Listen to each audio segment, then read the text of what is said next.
मुंबई की एक क्लाइमर थी अंजलि कुलकर्णी मैम, और उनके हस्बैंड थे शरद कुलकर्णी सर। उन्होंने भी, शरद कुलकर्णी सर ने माउंट एवरेस्ट सबमिट किया था और वो उसी अस्पताल में रुके हुए थे।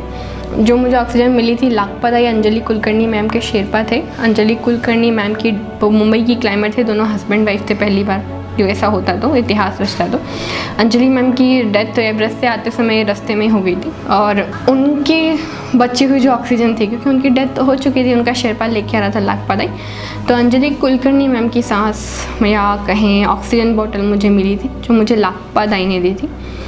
लाखपत आई को फिर हमने टिप भेजी थी, तब मुझे पता चला था टिप मतलब कि जिस व्यक्ति ने मेरे लिए फरिश्ता ही था ना, कि मेरी जान बचाई, एक तरह से देखा जाए तो उनके लिए हमने फिर टिप भेजी थी। तब पता चला लाखपत दाई अंजलि मैम के शेरपा थे। और यदि आपको और पढ़ना है तो शरद कुलकर्णी सर ने अभी अंजलि मैम के ऊपर एक डॉक्यूमेंट्री मूवीज़ बनाई है और एक बुक लिखी है। वो बुक मराठी में है और इंग्लिश में है। उसमें उन्होंने जिक्र किया है कि जब जब वो मुझे देखते हैं, मतलब मेघा को देखते हैं और मेरे गले को देखते हैं, तो उनको ऐसा लगता है कि मेरी जो सांस चल रही है वो कहीं ना कहीं अंजलि मैम की सांसें मेरे अंदर चल रही है। और मैं भी इस चीज़ को बहुत मानती हूँ, बहुत इज्जत करती हूँ कि पता नहीं ना कौन सी कड़ी कहाँ जुड़ी हुई होती है। हो सकता है मैडम की सांसें कहीं ना कहीं वो मुझे जीवन दान दे गई।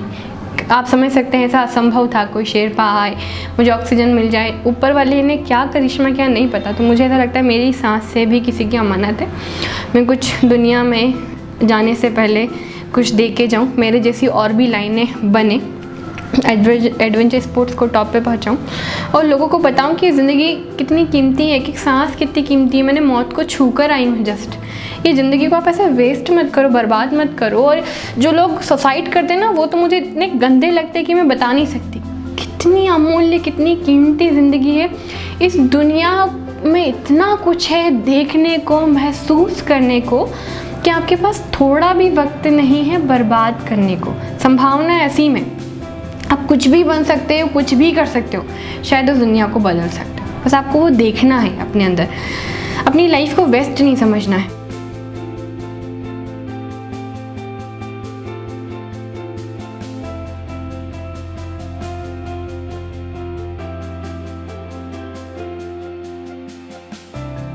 ओके, सो अब हम मेरे गांव के बहुत करीब पहुंच चुके हैं। बिल्कुल लगभग 4-5 किलोमीटर का रास्ता और बचा है। सबसे पहला जो चौराहा आता है जहां से पता चलता है कि आप भोजनगर आने वाला है, तो ये है बिल्किसगंज झागरिया। यहाँ मेरे गांव की जो जितनी भी महिलाएं हैं, एक माता का मंदिर है बिल्किसगंज झागरिया में, जहाँ सारी महिलाएं पैदल आती हैं, और उनमें मैं भी थी। और हम लोगों की एक मान्यता होती थी कि माता के दरबार में मत्था टेकते हैं तो पानी आता है, बारिश होती है। तो किसानों के लिए, मतलब मेरे पिताजी किसान हैं, तो हम लोगों के लिए क्या होता है, फसल में बुआई के बाद कुछ समय बाद बारिश बहुत ज़रूरी हो जाती है। तो मैं भी उन सारी महिलाओं में शामिल होती थी। हम 6-7 किलोमीटर तक माता के मंदिर में केवल पानी मांगने के लिए आते थे। या तो मौसम का ही उस समय बनना होगा या पता नहीं क्या था, और सच में ऐसा लगता था कुछ दिनों बाद बारिश हो जाती थी। और मेरी मम्मी बोलती थी, भाई छोरी, मतलब मैं मन्नत मांग के आई हूँ ना, इसलिए पानी आया है।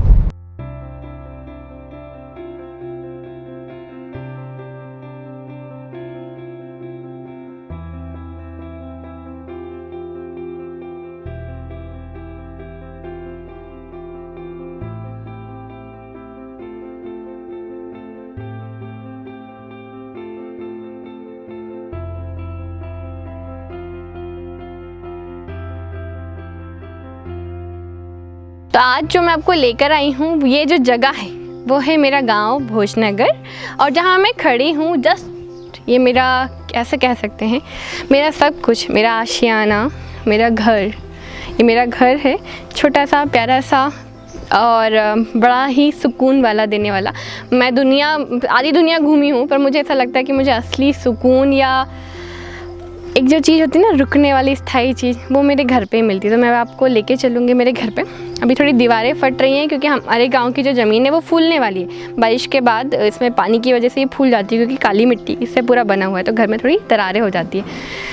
सो ये मेरे घर की सीढ़ियाँ हैं। इसे हम ओटला कहते हैं। ओटला मीन्स घर के बाहर, जहाँ हम सब लोग बैठ बैठ सकते हैं। आप सारे घरों के आसपास सामने देखोगे तो आपको ओटले दिखेंगे।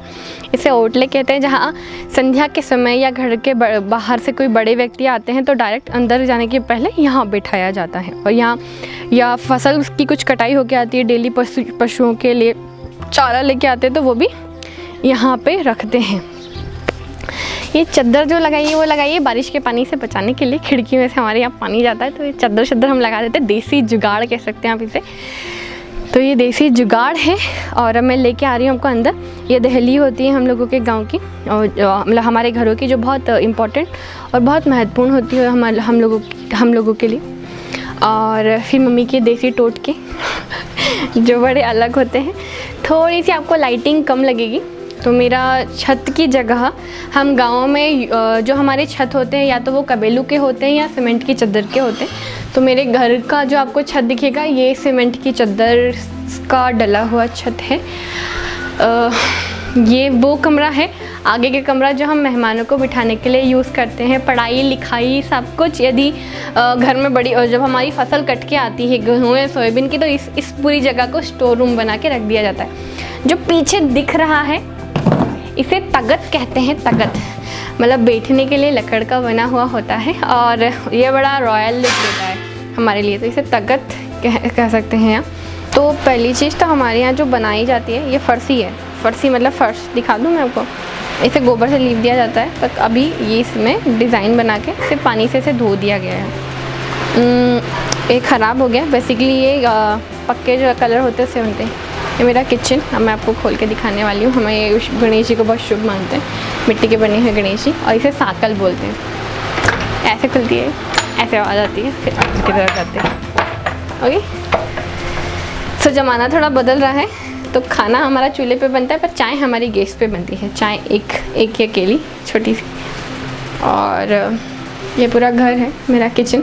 और जो अभी एक ढका हुआ रखा है वो चूल्हा है जो मम्मी यूज़ करती है, मतलब जिस पे मम्मी खाना बनाती है।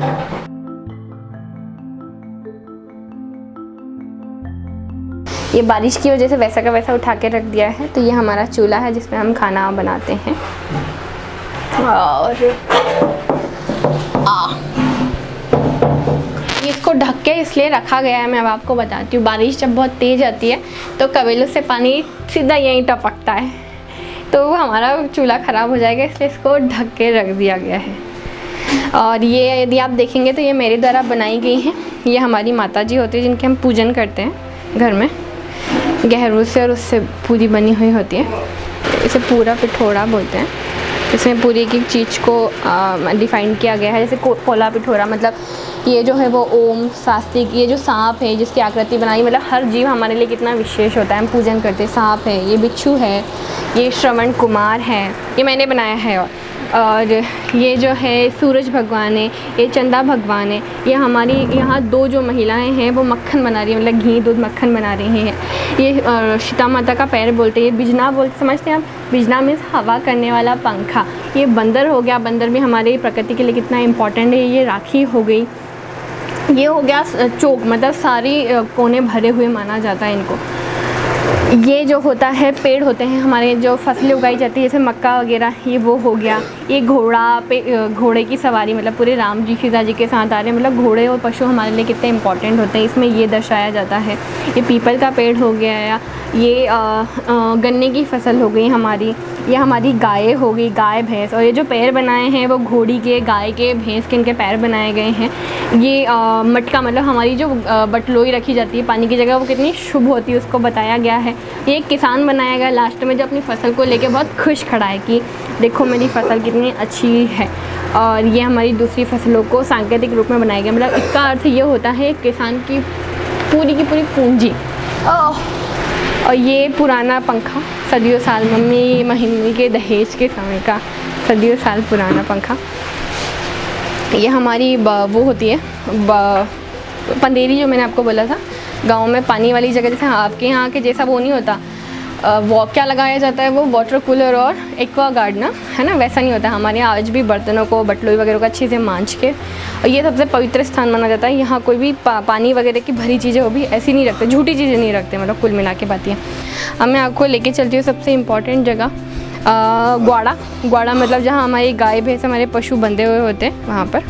तो ये हमारी लाल वाली गाय, जिसने अभी जस्ट कुछ दिन पहले एक नई वाली हमारी बच्चिया को जन्म दिया है। ये प्यारी सी गोनी, गुना ये हमारी गैया, वो हमारी काली गाय पीछे जो रखी, एक ग्वाड़ा पूरा हमारा बना हुआ। और एक खेती बाड़ी करने वाले व्यक्ति के घर में बहुत सारी चीज़ें होती हैं। जैसे हमारे घर में हमेशा ये डोरी रखी, रस्सियाँ रखी होती है, जिसे सफाई करने वाले की हालत टाइट हो जाती है। पीछे जो दिखा रही हूँ सबसे स्पेशल चीज़, ये हमारे घर की घोड़ी का बच्चा आया है, शमशेर इसका नाम है। वो हमारी घोड़ी, मेरे पिताजी के पास लाइफ में उनका एक ही सपना था कि उनको घोड़ी लेनी थी। तो मेरे पापा ने कहा कि गाड़ी लूँ कि घोड़ी लूँ। तो मैंने उनको बोला पापा देखो गाड़ी कभी भी ले लेंगे, यदि आपकी इच्छा है कि घोड़ी लेनी है आपको तब ले लो। हमें लगा पापा मजाक कर रहे हैं, पता चला शाम को घोड़ी हमारे घर आ जाती है। तो ये हमारी चुनचुन, जिसे मेरे पापा और भैया बहुत अच्छी से दौड़ाते हैं। ये हमारा शमशेर और ये हमारी लाल वाली गुन्नी गोनी।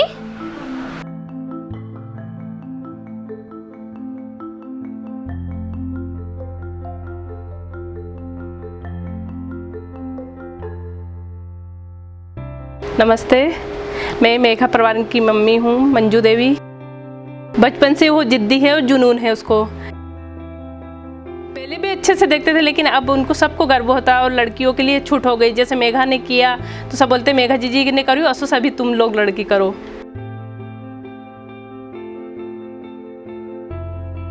जैसे अपन बोलते थे हमारे घर पे ट्रैक्टर ट्राली है तो बोलते हैं ट्रैक्टर पे मत चढ़ो, तो मेघा ट्रैक्टर पे चढ़ के कूद जाती थी। जैसे इमली ही हमारे घर पे इमली का बहुत बड़ा पेड़ था तो उस पर चढ़ के कूद जाती थी। एक दो बार इसके हाथ पैर में लग गई, चोटें आ गई। झूली पे जाओ, जब झूले पे जैसे झूला डलता सावन महीने तो झूले पे चढ़ती और उस पर कूद जाती थी। हर सिर में उसको 10-15 चोटें हैं। गांव में तो हूँ लेकिन मैं शिक्षित फैमिली से हूँ, तो मेरे को ऐसा था कि मेरे मायके में सभी सर्विस वाले में हैं, तो मैं मेरे बेटिया को सर्विस करवाऊँगी। कुछ हटके दोनों बच्चों को पढ़ा के गाँव के माहौल से निकालना है। मैं जैसे रह गई पर बच्चों को नहीं रखूँगी। इसके बाद मेघा की पढ़ाई में तो कुछ ध्यान था नहीं, खेल कूद उसको तो मम्मी मैं बोलती मेघा ये नहीं करना, मेघा ज़रूर करती थी वो चीज़। तो मुझे लगता था ये कुछ हटके करेगी। हाँ जी, पहले हमारे गांव की लड़कियों को बाहर नहीं जाने देते थे पढ़ने के लिए, लेकिन अब कॉलेज तक करवाते नहीं। 10वीं भी बहुत बड़ी मुश्किल से होती थी लड़कियों की। जैसे मेघा है, मेघा को हमने 6ठी यहाँ तो 5वीं तक पढ़ी, फिर हमारे मायके छोड़ा उसको। जब तुम हम मायके छोड़ा तो सब बोलते अरे मायके क्या पढ़ेगी, शादी कर दो। 12th हुई जिसके बाद फिर शादी की हमारे मेघा के लिए लगा दी सबने आपत्ति। फिर कॉलेज के लिए सबने मना किया, सीहोर अकेली लड़की मत छोड़ो। बहुत कुछ हमने बहुत सुना है, बेटी को पहुँचाया, लेकिन सुना भी बहुत कुछ है। बचपन में लग नहीं दिया था कि ये इतना कुछ कर देगी, पर मालिक का शुक्र है कि वो इस एवरेस्ट फतेह किया, उसने बहुत अच्छा लगा मेरे। वो तो बहुत फर्क आ गया मैगी में। तो अब पहले मैगी थी, मेघा थी, अब मैगी हो गई वो। बहुत अच्छा लगा, खुशी की बात है। हम तो यही चाहेंगे आगे भी कोई बच्ची अच्छा नाम करे, गांव का आगे बढ़े, तरक्की करे। हाँ, बेटी हमारी बहुत अच्छी है। जो काम कहीं की बेटी ने नहीं करा वो बेटी ने करके दिखाया। गांव रोशन कर दिया, देश रोशन कर दिया।